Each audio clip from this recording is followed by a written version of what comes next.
네, 경제 읽기 시간입니다. 오늘도 다양한 경제 이슈들 권혁중 경제평론가와 함께 짚어보도록 하겠습니다. 어서 오십시오. 네, 안녕하십니까. 예, 오늘 첫 번째 이야기는 부동산 얘기를 좀 해보겠습니다. 정부가 추석을 앞두고 새로운 공급 대책을 발표한다고 예고를 했는데 이번 대책에 보니까 3기 신도시 관련 내용이 담길 것이다 이런 예측이 나오고 있더라고요. 어떤 내용입니까? 네, 맞습니다. 그 추석 전, 그러니까 사실상 이제 오늘입니다. 이제 오늘 예고돼 있고 아마 3시쯤 나올 것 같은데 발표할 것 같은데요.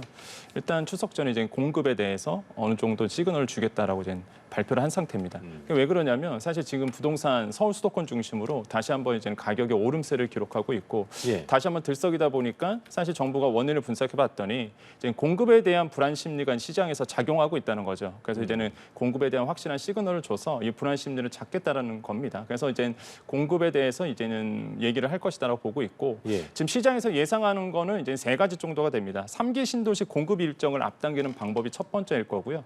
두 번째는 이제는 물량도 일부 좀 확대하는 방안, 이것도 뭐 담길 수도 있다라고 뭐 시장에서는 예상하고 있고, 세 번째는 이제 PF 대출이죠. PF 대출에 대한 뭐 금융 안정화 방안 이런 것들도 이제 나올 것으로 시장에서는 예상하고 있는데 일단 막상 뚜껑을 열어봐야 알겠죠. 그래서 첫 번째로 본다 그러면 일단 3기 신도시 공급 일정을 좀 앞당기는 방안에 대해서 아마 나올 거다라고 보고 있는데 지금 3기 신도시 같은 거는 5곳이 있습니다. 보통 이제 예상대로라면 2026년도부터 순차적으로 이제는 착공이 돼야 되는데 사실 지금 토지 보상 문제 때문에 이제 착공은 좀 느려졌고요. 지금 한 2026년, 27년, 28년 이런 식으로 계속적으로 좀 나올 것 같아요. 지금상. 그래서 가장 빠른 게 인천 계양 부분이거든요. 거기가 토지 보상이 가장 빨랐습니다. 그래서 인천 계양 부분이 지금 뭐 정부의 발표대로 본다 그러면 2026년도 그러니까 착공이 될 것으로 보고 있어요. 그러니까 착공이라면 이제는 말 그대로 이제 마친다는 얘기겠죠. 그렇죠. 공사를 이제 마칠 것으로 보고 있는데 뭐 그렇게 되고 뭐 고향 창릉 같은 경우도 마찬가지입니다. 고향 창릉 굉장히 위치적으로 좋거든요. GTX 지나가고 그래서 고향 창릉도 사실 이 3기 신도 중에서 인기가 굉장히 많은 지역인데 여기도 마찬가지로 한 27년, 28년 정도 이제 착공할 것으로 보고 있기 때문에 이런 것들에 대해서 조금 더 앞당긴다라는 얘기가 이제는 오늘 나올 수도 있다라고 보시면 되겠고 그 다음에 일단 두 번째로 본다면 뭐 물량도 좀 확대하는 방안 이 부분도 사실 지금 뭐 나올 수도 있다. 그래서 뭐 지금 아까 차트에 나왔다시피 이제는 뭐 아까 봤던 거는 뭐 3기 신도시 5곳과 그다음에 주택 공공주택지구 다 포함해서 나온 지도거든요. 아까 그 지도는. 그래서 그렇게 본다 그러면 이제는 그렇죠. 지금 나오고 있죠. 이제 3기 신도시 5군데씩 보이실 겁니다. 이렇게 5군데 진하게 보이고요. 그 밑에 같은 경우에는 이제는 공공주택지구죠. 과천이라든지 아니면 광명 시흥이라든지 뭐 화성 봉담 이런 쪽인데 이쪽에서 이제 물량 자체를 좀 확대하는 방안. 그래서 보통 3기 신도시가 17만이고 공공주택지구까지 하면 36만. 그래서 이제는 총 본다 그러면 한 36만 호가 지금까지 나온 공급 대책인데 이걸 60만 호까지 늘린다는 거죠. 그러니까 물량을 더 늘려서 그 안에서 좀 밀도 있게 짓겠다는 거죠. 그러니까 이런 부분도 오늘 좀 나올 수도 있다라고 이제는 시장에서는 예상을 하고 있는데, 근데 사실 이거는 좀 극과 극이 난립니다. 그러니까 일부 전문가들이 생각했을 때 밀도 있게 짓는다거든요. 땅은 한정적이고 거기서 이제는 말 그대로 이제는 뭐 공원 녹지가 한 30% 정도 되는데 이 양을 줄이고 아니면은 뭐 자족 용지 비율이 15%인데 이 양을 줄여서 거기에 이제는 더 아파트를 짓겠다는 거죠. 최대한 더 많이 짓는다는 얘기군요. 근데 좀 전문가들마다 얘기가 좀 갈립니다. 왜냐하면 그렇게 되면은 너무나 밀도가 높아지다 보니까 주거 환경이 좋지 않아질 거다라고 공장가처럼 그런 얘기하잖아요. 또 한 가지가 사실 고향 창릉 같은 경우 이런 데는 뭐 교통이 좋죠, 사실. 그런데 이제는 남양주 왕숙이라든지 인천 계양 같은 경우에는 사실 교통편이 그렇게 좋지는 않거든요. 그렇죠. 특히 이제 뭐 부천 대장까지 합쳐버리면은 아마 서부권에 사신 분들은 아시겠지만은 그 2기 신도시가 바로 있습니다. 검단 신도시가 바로 위에 있고요. 맞아요. 그 괴양까지 다 한다 그러면은 뭐 말 그대로 그 교통 대란이 일어날 수 있다. 이런 얘기가 있다 보니까 뭐 양을 늘린다는 거는 아마 좀 전문가다 좀 반반씩 좀 갈리는 것 같아요. 그래서 이런 부분에서는 조심스럽게 좀 접근해야 되지 않을까 좀 생각을 해보겠습니다. 자, 그리고 사실 지금 뭐 건설사들 PF 대출 이거 아직 뭐 해결되지 않는 상황이기 때문에 자금난이 굉장히 어려운 상황이고 위기를 겪고 있는 상황이어서 이번 대책에 보니까 이제 그 건설사 자금난 해소하기 위해서 금융 지원도 하는 방안 담길 것으로 전망이 되고 있는데 사실 뭐 이것도 의견이 좀 갈리는 것 같아요. 그러니까 부동산 PF 늘려주면 어쨌든 뭐 증권사도 그렇고 건설사 모두한테 숨통 틔워주는 거 아니야. 한편으로는 이거 부실 문제 아직 해결 안 됐는데 확대되는 거 아니야. 그런 의견 나오더라고요. 그러니까 도덕적 해이 때문에 사실 이런 문제가 좀 불거지는 거죠. 그래서 일단은 제가 봤을 때는 살리고는 봐야 된다라는 생각이 많이 들어요. 일단 건설사들이 지금 흑자 도산하는 데도 나오고 있거든요. 그러니까 흑자 도산하는 거는 잘 됩니다. 영업 활동 잘 되는데 단기간에 자금이 막 있어서 맞아요. 이게 이제 흑자 도산하는 중견 건설사도 좀 나오고 있는 상태다 보니까 그렇군요. 네. 그렇게 되면 도미노처럼 무너지거든요. 네. 그래서 이제는 그 시작은 아무래도 이제 돈맥경 하나 볼 수 있겠죠. 아마도 이제 돈이 막히게 되는 부분이고 1금융권이라든지 금융권들이 이제는 PF 대출을 잘 안 해줍니다. 리스크가 크다 보니까 그러면 돈이 이제 막히게 돼요. 누가 보증 서주기 전까지는 그럼 건설사들이 사실 흑자 도산이 되는 거고 그러면 흑자 도산은 그 건설사만 무너지는 게 아니라 예. 그 하청업체도 같이 도미노처럼 무너집니다. 그러면 그 기업들이 또 무너지면 또 돈을 못 갚아요. 그럼 은행권이 또 부실해지는 이런 도미노 현상이 계속 일어나죠. 그래서 이제는 정부가 이번에 아마 공급 대책 발표하면서 PF 대출에 대한 공급 방안, 그다음에 특히 눈에 띄는 건 아마 보증 방안.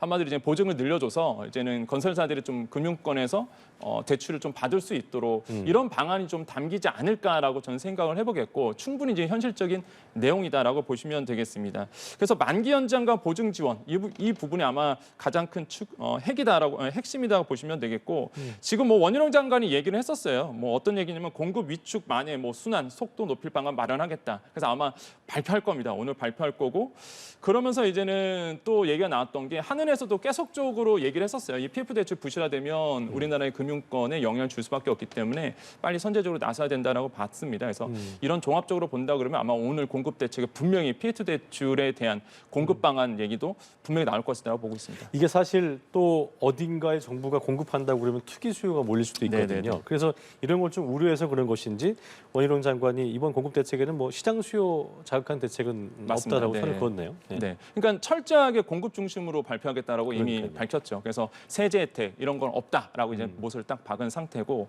특히 양도세 완화 부분에 대해서 시장에서 좀 기대한 바가 있었습니다. 그게 그러니까요. 뭐냐면 일단은 지금 굉장히 부동산 시장이 안 좋으니까 일단은 말 그대로 이제는 양도세 비과세 혜택을 줘야 되는데 전체 서울 수도권이 아니라 미분양 아파트 있잖아요. 뭐 읍면 단위에 있는 미분양 아파트 같은 경우에는 양도세, 취득세 뭐 면제 방안 이런 거 좀 담기면 좋겠다. 그러니까요. 네, 시장에 또 기대고 그다음에 이제 양도세 중과가 폐지되는 그러니까 아마도 다주택자죠. 예, 뭐 1주택자는 상관없습니다. 근데 그냥 다주택자에 대한 3주택 이상에 대한 양도세 중과 폐지 이런 얘기도 시장에서 기대를 하고 있는데 기대하지 마라라고 이제 못 박아둔 상태입니다. 지금 원희룡 장관은. 그래서 이거를 자극하거든요. 사실 투기에 대한 자극 요소가 있다 보니까 이 부분에 대해서는 이제는 확실히 이제 못을 박았다라고 보시면 되겠습니다. 그래서 예. 아마 이번에 공급 대책에는 세제 혜택은 나오지 않을 거다 이렇게 보고 있습니다. 그렇군요. 최근에 공급 부족도 우려 나오면서 집값 오르는 게 아니냐 이런 우려의 목소리도 나오고 있는 상황인데 이번 대책이 좀 어떤 시장 불안을 좀 잠재울 수 있을 거라고 보십니까? 어떻게 예상하세요? 그렇죠. 지금 부동산 시장을 조금 안 좋게 만들었던, 그러니까 갑자기 이제 수요가 많아지게 만들었던 것이 저는 세 가지를 뽑아요. 첫 번째가 특례보금자 이론. 예, 특례보금자는 워낙 잘 나온 상품이다 보니까 많은 이제 투자자들도 안 할 수가 없네요. 그다음에 내 집 마련하신 분들도 맞아요. 이 특례보금자를 통해서 사실 아파트를 이번에 많이 하셨죠. 이제 내 집만 하셨는데, 근데 사실 이제는 아시겠지만은 일반형 같은 경우는 오늘까지 접수받습니다. 이제 내일부터는 이제는 특례보금자로 일반형은 못하죠. 못하는군요. 예, 못하죠. 이제 내일부터는 그러면 이 수요는 이제 줄어들 거고 실제 우대형만 살아 있거든요. 내년 1월까지. 그러면은 이제 실소유자 중심으로 개편이 되고요. 예. 이거는 좀 안정화될 것으로 보고 있고 두 번째로는 사실 제가 봤을 때는 뭐 대출 수요가 좀 늘어난 부분도 있겠고 그래서 저는 그래서 봐요. 이제는 저는 뭐 공급 대책도 주요 축이겠지만은 이제는 조금 수요 시장이 좀 하향 안정화 될 거다 이렇게 봅니다. 그러니까 특이한 상황이었죠, 굉장히. 그 고금리 상태에서도 가계 대출이 늘어난 부분은 굉장히 특이한 부분인데, 그래서 이제 특례보금자 이론도 일반형 끝나죠. 그다음에 고금리 상태 계속 유지되고 있죠. 여기에 이제 오늘 이제 공급 대책까지 발표하게 되면은 제가 봤을 때는 투기 수요라든지 아니면은 이제 아파트에 대한 좀 내 집 마련을 하셔야 되겠다는 분들도 고민에 빠질 수밖에 없는 거죠. 그래서 하향 안정화될 가능성이 저는 이제 높다. 그동안 높았던 것이. 그래서 이런 부분에서 좀 주목을 할 필요가 있다고 생각을 해봅니다. 금리가 높은데도 이른바 포모 현상처럼 네. 또 이거 사야 되는 거 아니야 이런 게 있었는데 네. 지금 말씀하신 것처럼 이거 시중은행 주택담보대출 금리 또 상단이 7%를 넘어섰다고 하더라고요. 맞습니다. 그러니까 이제 사실 연끌족들 입장에서는 또 이자 부담 맞아요. 커진 상황이거든요. 그러니까 저는 항상 말씀드리는 게 영끌이라는 거는 사실 모든 걸 끌어낸 거잖아요. 그렇죠. 그러니까 자기가 감당할 수 없는 레버리지를 일으켜서 사실 들어가신 투자를 하신 분들인데 당연히 그만한 대가는 있어야 된다고 보여집니다. 예, 왜냐하면 고금리 상태가 계속 유지된다는 거는 이미 시장에서는 계속적으로 경고의 목소리를 냈었어요. 그렇죠. 유가 오르죠. 네. 그다음에 전쟁 끝나지 않았죠. 그다음에 인플레이션, 근원 물가가 떨어지지 않는 상태다 보니까 생각만큼 그래서 뭐 고금리 상태는 유지될 것이다라는 거는 계속적으로 나왔던 부분에서 뭐 말 그대로 영끌 그런 상황에서 영끌 하시는 분들은 뭐 본인의 책임이다라고 저는 생각을 해보겠는데 일단은 누가 하라고 한 건 아니니까. 그렇죠. 예. 일단은 지금 주담대 변동금리를 봤습니다. 이게 상단이 7.09%. 그러니까 다시 한번 7%를 이제 넘어섰고요. 요거는 이제 시중 5대 은행 얘기입니다. 그다음에 고정 혼합형이죠. 이제 고정형 같은 게 상단이 6.4% 정도가 돼요. 그래서 지금 금리는 다시 한번 오르고 있고 제가 봤을 때는 당분간은 더 오를 가능성이 저는 크다라고 좀 생각을 해보겠습니다. 지금 뭐 차트에 보시는 게 가계대출, 주택담보대출에 대한 증가세 이렇게 보여지고 있는데 이게 이자가 높은 상태에서도요 가계대출 잔액이 좀 늘어나고 있는 게 확실히 이게 눈에 띈다는 거죠. 그러니까 많은 분들이 이제는 주담대 쪽에 많이 담보대출을 많이 받으셨거든요. 그러니까 지금 본다 그러면 지금 가계대출 잔액이 5대 시중 은행의 가계대출 잔액이 지난달 한 680조 원 정도가 됐었습니다. 이게 한 달 만에 1조 한 5,900억 원이 늘었어요. 그러니까 1조 6천억 원이 는 거죠. 근데 이게 좀 자세하게 들여다보면은 이게 주담대 잔액이 2조 1천억 원 정도 늘었습니다. 그러니까 이게 가계대출이라는 게 주담대 플러스 기타 대출이거든요. 예. 그러니까 기타 대출은 줄었어요. 근데 이제는 주담대가 늘어났다는 얘기거든요. 고금리 상태에서 주담대가 늘어났다. 뭐 말 그대로 이제 내 집 마련하신 분도 많아졌고 이제는 그렇게 예상하셨던 거죠. 시장 금리가 이제 낮아질 거라고 생각을 했고 예. 또 서울 수도권에서 뭐 분양권 거래도 뭐 되고 그러다 보니까 아파트 가격이 오를 거라고 생각을 하셔서 이제 들어가신 분들인데 사실 그렇지 않다는 거죠. 그래서 이런 부분도 잘 모니터링 하시면 되겠다라고 말씀드리겠습니다. 그래서 지금 사실 굉장히 좋은 상태진 않다. 그래서 오늘 이제 한은이 좀 발표했던 부분이 있습니다. 금융안정 보고서 오늘 이제 발표했거든요. 직전에. 근데 여기에서 이제 한은이 얘기했던 게 지금 이제는 2분기 말 그 GDP 대비해서 이게 민간 신용 그러니까 가계 대출과 기업 대출 이걸 합쳐서 이게 지금 225%로 조사가 됐다라고 발표를 네네. 했어요. 한마디로 2.6배입니다. 우리나라의 총 생산의 이 부채가 2.6배란 얘기거든요. 2.26배란 뜻이거든요. 그러니까 심각하다라고 한은도 얘기하고 있어요. 맞아요. 그러니까 한은이 얘기하는 게 이겁니다. 저는 어떤 느낌을 받냐면 뭐 기재부한테 꼭 얘기하는 듯한 느낌이에요. 왜냐하면 한은이 대놓고 말하기는 어렵고 그래서 왜냐하면 계속 보고서를 보면은 지금 심각하다라고 계속 하고 있고 정책 대출에 대해서 이거 좀 막아야 된다. 근데 대놓고는 말은 못 하겠고 그래서 이거를 계속적으로 막 간접적으로. 외치고 있는 그런 뉘앙스를 받아요 저는. 그러니까. 예, 그래서 지금 그 정도로 가계 대출, 기업 대출의 부실화 문제를 하고 있고 한은도 지금 계속적으로 경고의 목소리를 내고 있다. 그래서 이런 부분을 좀 귀담아 들어야 되지 않을까라고 저는 생각을 해봅니다. 아, 이게 참 그 말씀하신 것처럼 그 사람이 어떤 상황에 대해서 이게 무뎌지게 되잖아요. 근데 이렇게 금리 인상이 되는 상황에서 뭔가 투기 심리가 생긴다는 이런 쪽으로 무뎌지는 건 좀 좋지 않은 것 같아요. 그럼요. 그렇지 예. 않아요? 네. 과도한 레버리지는 다시 한번 그러니까요. 말씀드리면 지양해야 된다고 보여집니다. 맞습니다. 자, 어쨌든 이렇게 뜨거운 부동산 시장 때문인 건지 모르겠습니다만 1년 후에 집값 전망을 묻는 그 주택 가격 전망 네. CSI 네. 이게 110이 나왔더라고요. 네. 그러니까 상승 기대감을 보이면서 어쨌든 높게 잡힌 건데 이건 어떻게 저희가 좀 이 지표를 해석해야 될까요? 그러니까 그동안 사실 서울 수도권 중심으로 아파트 가격이 계속적으로 올랐던 부분이 있어요. 그러다 보니까 당연히 이제는 소비 심리 지수가 아파트 주택에 대해서 좋아질 수밖에 없는 거죠. 그래서 지금 보면은 4개월 연속 이제 100일 넘었거든요. 이게 8월 달이 107보다는 3포인트 정도 오른 수치입니다. 9월 달이. 그래서 지난해 5월 이후에 최고치예요. 그러니까 한 1년 4개월 만에 최고치거든요. 그러니까 지금 4개월 동안 계속적으로 100을 넘고 있다는 보면은 아마 그동안 이제는 소비자들이 또한 시장의 참여자들이 봤을 때 아파트 가격 또 주택 가격이 높아질 거라고 예상을 하고 있는 거죠. 근데 아까도 말씀드렸지만 전 이거 꺾일 거라고 보여집니다. 그래요? 네, 10월 달부터. 다시 왜 그러냐? 100m로도 올 수 있다 생각해서. 그럼요. 다시 한번 꺾일 거라고 봐요. 왜 그러냐면 그동안 올랐기 때문에 소비자의 참여자들이 그렇게 느꼈던 거고 이제 10월 달, 뭐 11월 달 가면은 아마 이게 떨어지지 않을까 저는 생각을 해봐요. 왜냐하면 보금자리론이 특례보금자리론이 일단 일반형이 사라집니다. 그게 없어지니까. 저는 그게 엄청난 그렇죠. 파급력이라 보거든요. 나올 때도 파급력이 있었고 이게 사라지니까 시장에 또 미치는 파급력도 굉장히 클 거라고 봐요. 그래서 특례보금자리 일반형이 더 이상 안 되다 보니까 대출 받을 데가 없어요 지금. 그러면 이제 말 그대로 내 집만 하시는 분들은 좀 딜레이 될 수밖에 없습니다.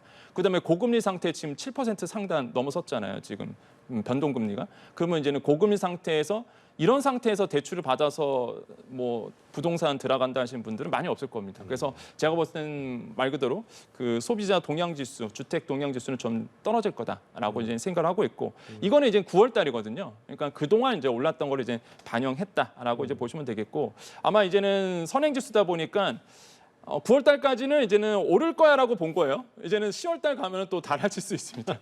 이제는 그 심리 지수가 떨어질 수밖에 없는 부분이다 보니까 요거는 조금 제가 봤을 때는 지금까지 이제 심리 지수다라고 좀 보시면 되겠고요. 그래서 뭐 말 그대로 서울 수도권에 대한 주택에 대한 기대 심리가 저는 지금까지 높아졌기 때문에 그런 거고 이제 떨어질 거다 이렇게 예상을 하고 있습니다. 그래서 사실 이게 뭐 과거 통계에 의해서 네. 워낙 요즘 또 많은 분들이 똑똑해지고 경제에 대한 관심이 많다 보니까 맞습니다. 그 기대 심리가 또 높여놓은 걸 수도 있는데 네. 지금 말씀하셨던 것처럼 이후의 상황들이 어떤 외생 변수, 내생 변수 따져보면 또 낮아질 수도 있는 거 아니에요? 그렇죠. 지금 고금리 상태가 이렇게 유지되면은요, 이 변수로 작용하죠. 금방 말씀한 것처럼 그러니까요. 변수로 작용하다 보니까 제가 봤을 때는 이제는 미래를 또 앞으로 내다보시는 이제는 시장은 안 좋아질 거라고 응답하시는 분들이 이제 더 많아질 거다라고 맞아요. 저는 생각을 해봅니다. 자, 그런 의미에서 소비자들의 경제 인식 또 심리를 보여주는 지수죠. 소비 심리 지수. 요건 이제 또 넉 달 만에 네. 100 밑으로 내려왔습니다. 네, 맞습니다. 비관적인 마음이 좀 생긴 네. 건데 이거 어떻게 좀 해석해야 될까요? 그러니까 물가가 다시 한번 떨어지지 않, 그러니까 물가가 고물가 상태로 유지되고 있잖아요. 특히 이제는 우리가 시장 물가라고 보통 얘기하죠. 체감 물가 자체가 떨어지지 않다 보니까 많은 분들이 이제 소비 심리 지수가 좀 전월 대비해서 좀 내릴 수밖에 없는 상황이라고 볼 수가 있겠습니다. 지금 보면은 네, 6월보다도 더 낮거든요, 그죠? 예, 이게 100을 넘어가면 우리나라의 경기가 좋아질 거야 이렇게 보는 거고 100 이하로 가면은 아무래도 이제 경기가 안 좋아질 거라고 보는 그렇죠. 거거든요. 그러니까 저거는 이제 높아야 좋은 건데 사실 지금 100 이하로 떨어졌다는 얘기는 뭐 소비자 시장 참여자들이 경기가 안 좋아질 거라고 지금 다시 한번 느끼고 있다는 거죠. 6월만 해도 네. 하고 아닌가 했는데 네. 6, 7, 8 찍고 또 내려오네요. 그렇죠. 그래서 지금 뭐 경제 거시 환경도 마찬가지입니다. 상저하고 그게 아니라 상저하죠.